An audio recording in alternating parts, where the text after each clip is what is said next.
കാൽമുട്ട് വേദന വളരെ അധികം കൂടിക്കൊണ്ടിരിക്കേണ്ട കാലത്താണ് നമ്മൾ എല്ലാവരും കസാലകളിൽ ഇരുന്നാണ് നിസ്കരിക്കല്. അപ്പോൾ ആ കസാല ഒഴിവാക്കിയിട്ട് എങ്ങനെയാണ് നമുക്ക് സുജൂദും അത്തഹിയ്യാത്തിനും ഇരിക്കാൻ പറ്റുന്നുള്ള ഒരു വീഡിയോ ഞാൻ 1-2 വീഡിയോ ഇതിന് മുമ്പ് കാണിച്ചു തന്നിരുന്നു. അപ്പോൾ ആ ഒരു സ്റ്റൂളിൽ എങ്ങനെയാണ് ഉപയോഗിക്കേണ്ടതെന്നുള്ളത് കാണിച്ചു തരാനും വേണ്ടിയാണ് ഇന്ന് വീഡിയോ ചെയ്യേണ്ടത്. ഇതേപോലെ നമ്മൾ ഈ പ്രയർ സീറ്റ് ഇത് കാലിന്റെ മുന്നിലായിട്ട് വെക്കണം. അപ്പോഴാണ് ഇരിക്കുമ്പോൾ നമുക്ക് കറക്റ്റായിട്ട് വരുള്ളൂ. അപ്പോൾ നമ്മൾ തക്ബീർ കെട്ടി റുക്കൂ ഇത്തിദാലൊക്കെ കഴിഞ്ഞിട്ട് ഇതേപോലെ നേരെ സുജൂദക്ക് പോവുക.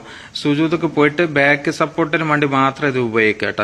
അപ്പോൾ കാൽമുട്ട് വേദന ഉള്ളവർക്ക് ഇതേപോലെ ഒരു സപ്പോർട്ട് ഉണ്ടായാലേ അവർക്ക് അത്തഹിയ്യാത്തിന് ഇതേപോലെ ഇതിൽ ഇരിക്കാൻ പറ്റും.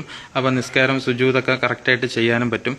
അങ്ങനെ ഒരുപാട് ആൾക്കാരെ ഉപകാരപ്പെട്ടത് ഒരുപാട് പേര് എൻക്വയറി ചെയ്യേണ്ട ഒരു പ്രോഡക്റ്റ് ആണ്. അപ്പോൾ ഈ പ്രയർ സീറ്റ് ആവശ്യമുള്ളവർ ഞങ്ങളെ കൊടുത്തിട്ടുള്ള വാട്സപ്പ് നമ്പറിൽ ബന്ധപ്പെട്ടാൽ മതി.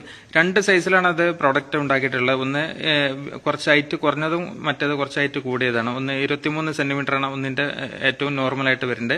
ഇതാണ് വേറൊന്ന് 28 സെന്റിമീറ്ററും.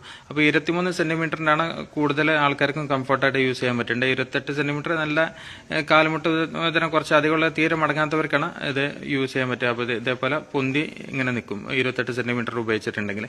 അപ്പോൾ ഇത് ഉപയോഗിക്കേണ്ട എങ്ങനെയാണെന്നുള്ളത് കറക്റ്റായിട്ട് ഒന്നുകൂടി നോക്കുക. കാലിന്റെ മുൻഭാഗത്തായിട്ടാണ് ഈ സീറ്റ് വെക്കേണ്ടത്. എന്നിട്ടാണ് ഇതിൽ സുജൂദക്ക് പോലെ ഇത് ബാക്കിൽ ഇതേപോലെ കാലിന്റെ അടിയിൽ വെക്കല് കറക്റ്റായിട്ട് നമുക്ക് സുജൂദക്ക് പോകാൻ പറ്റില്ല. അതിൽ ഇരുന്നിട്ട് പിന്നെ സുജൂദക്ക് കാൽമുട്ട് മടക്കാനൊക്കെ ബുദ്ധിമുട്ടാണ്.